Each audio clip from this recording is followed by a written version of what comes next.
Oh, right again. Welcome to this channel. Share your story, Ronnie Harobel.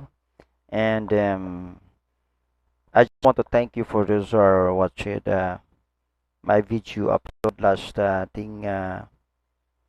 na-upload po at maraming salamat po sa lahat na aking mga kaibigan na patuloy po nagsusuporta at sa mabibisita din at naging pagbahagi po tayo ng pananaw lately lang na ating video na-upload video nakaraan. At the same time, ngayon ay ito naman po ang ating pagpatuloy na pag-uusapan patungkol sa istorya ng buhay. Whew. Well, bago tayo mag-umpisa ay kung hindi pa kayo pag-subscribe sa aking channel, please subscribe and then pakiclick ng ating ng notification bell para matunugan po ang aking bagong video upload na patuloy na magbibigay ito sa atin ng istorya ng buhay. And of course, kayo po ay nagustuhan nyo, paki-like and then paki-comment po din sa comment section. Kung ano po ang mga pananaw ay aking pong nirespeto yan. Hanggat na wag lang pong below the belt. Di ba? Kasi nga naman iba ay below the belt eh.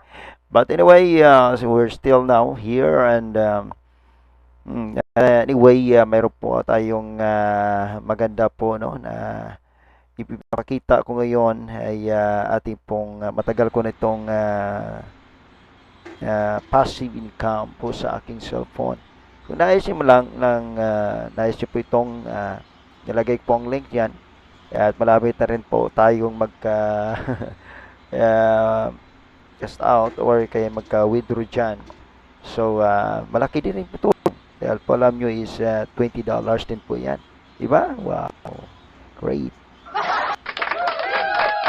So, anyway, ngayon ay ating pong bigyang diin po ang bawat istorya ng buhay. Karan nga, pinag-usapan natin yung the cost of talagang grabe po no, ng fuel price hike at hindi po talaga maiwasan. Hindi lang po actually Pilipinas, no. Not only the Philippines was naghihirap at talagang patindi na patindi. Kahit ako po'y talagang hirap na hirap din po at ngayon nga ang aking sasakyan na pick up ay parang hindi ko na po magagamit dahil halos may isang daan na po. Almost 100 plus of per liter na po yung diesel. Kaya tricycle na lang ginagamit muna. Kasi may get 80 plus na liters. Pero, ganun po talaga ang buhay. Woo! Well, yan nga. At alam nyo, isang istoryang ito na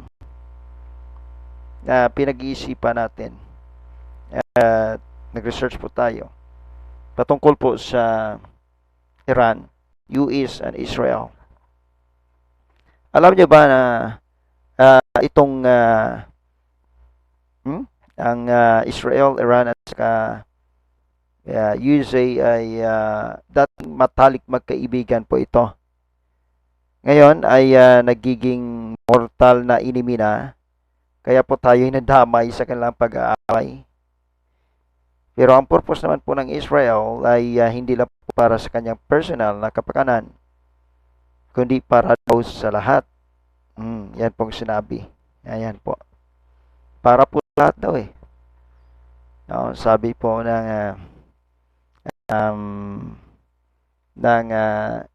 ni Benjamin Netanyahu na talagang hindi din po, kahit pa ako hindi ko pa maintindihan, no? Kaya, bakit ba ganito ang nangyari sa gitna nila? Pero alam nyo, it's all about belief, no? Na pinag-aawayan at talagang gusto rin ng Iran talagang ayaw nila, no? Na sumali ang USA at ang Israel ay and sa gitna ng Iran ay ay talagang alam naman po natin sa history yan eh. From the beginning talagang um, yung mga bagay na talagang nakita natin yung pinag-aagawa nila until now, especially po sa birthright o di ba sa anak ni Abraham na si Ishmael, anak ni Hagar na servant po nila ni Sarah at Abraham. At yun po si Sarah ay nanganak kay Isaac as a promise po ng Panginoon sa kanya. Pero ito po ay nagkaroon po talaga dito po nagkaroon po ng problema, nag-umpisa ang lahat. Kaya po yan. Pero let's go back po, no? Ano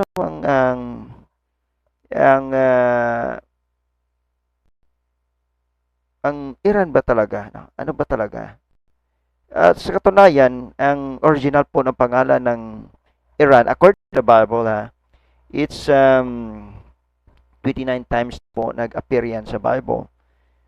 At yan po, no? At sabi po natin na lalo na po sa panahon ni King Cyrus sa na nakita natin diyan, no? Sa Isaiah chapter 45 verse 1 at ganun po sa panahon ni Nehemiah kung saan ay hiningi po niya sa hari na may patayo po ang temple sa second temple sa Jerusalem. At talagang kahit po sa panahon ni Daniel, ni Ezra, no, and the book of Nehemiah, nakita po natin yung istorya na yan. Talagang magkaibigan at talagang isa po ang tumulong, ang Persia, na ngayon ay tinawag po na Iran. Talagang tumulong po sa pagpatayo po ng temple sa panahon ng Jewish, no? Or ng Israel, I mean. So, nakakalungkot dahil po sa kabila ng lahat ng kanilang matinging pagkakaibigan ay lumabas po ng kanilang mortal na pag-aaway ngayon. Nadamay po tayo at isa po ang weapon na nakikita ng Iran, yung oil talaga. Dahil po talaga, no, doon dumadaan sa kanila. So kaya nga isa pong bagay na minsan na napakahirap po talaga maunawaan, no, ang mga sitwasyon na ito na kahulugan. Yung mapa na ito ay nagpapakita po na sinarado po ito, no, ng Iran. At sa man ang dumaan, katulad po ng barko ng nakaraang report na nakita natin sa news report ay ang Thailand, ang Thai cargo ship or oil tanker ay dumaan doon at pinasabog ng Iran. So kaya natatakot na po ang dumaan ang halos mga bansa, kaya umiikot dito sa kabila at kaya po lalo pong nagmamahal po, no. Kaya po ang hirap lalo pong so yan po. Kaya po nagmahal po yung tumaas po ang bilihin ang oil because of that sa awayan po ng away ng Iran,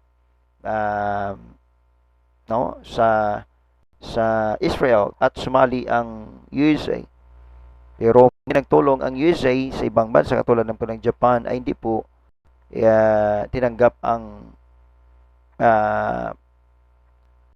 paghingi po ng tulong ni President Trump sa Japan.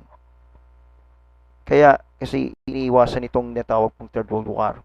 So mataas talaga ang bilihin.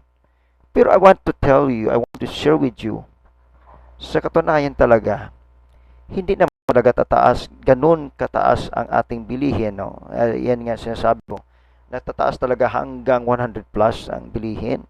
So hanggang ngayon, hanggang kailan matatapos? Ngayon, itong report na ito ay talagang tumitindi dahil po mga gasoline station ngayon ay talagang tinatago nila yung stocks ng oil, no? Masasabi nila ng stock para po tumaas ang kanilang mga oil, no? Ang diesel sa gasoline. Talagang grabe na po at walang awa po talaga sa tao. Actually sa katotohanan, ang napapahamak dito yung ordinaryong mga tao, mga tao talaga na normal lang po talaga ang pamumuhay nila. Pero ito, una, sa politiko, from the politics, from the government, na nakaupo dyan, at the same time din po yung mga businessman na malalaking businessman or businessman or na company or kumpanya na mga negosyo ay nag-iimbak din po ng fuel, no, ng gas. Kaya po nauubos po talaga ang gasoline or ang fuel sa bawat fuel stations. Ito pong totoo. Kaya nga, lalo na po, dinagdagan pa ng mga may pera. I'm very sorry na may pera. Lalo po nilang dinagdagan ito. Kaya nag-aambak po sila ng mga containers sa kanilang bahay. See? Hindi ba mauubos yan ang ang ating fuel sa mga fuel station dahil po sa ginagawa nila? Alam nyo, pag naubos yan, akala nila hindi naapektuhan. Maapektuhan pa rin po sila. Pero ang naging kawawa dito, actually, yung mga tao talaga sa baba. Oh God.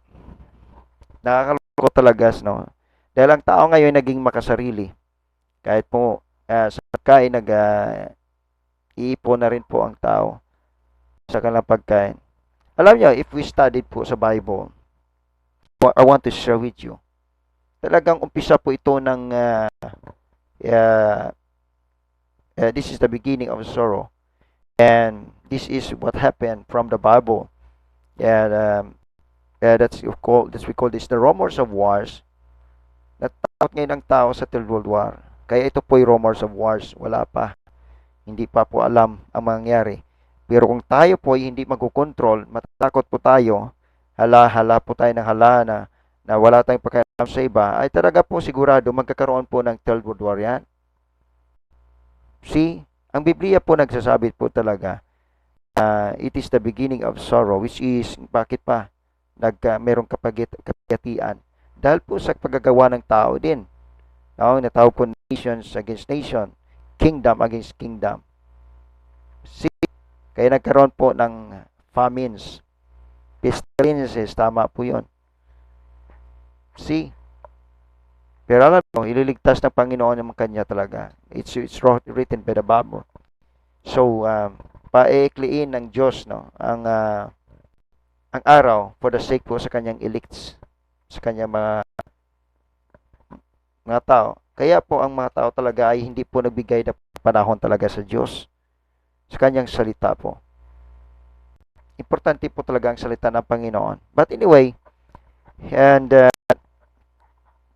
ito po kasi yung naging problema. Kaya po talagang nagmamahal dahil po naman po talaga sa ating sitwasyon, sa ating pong ginagawa din po.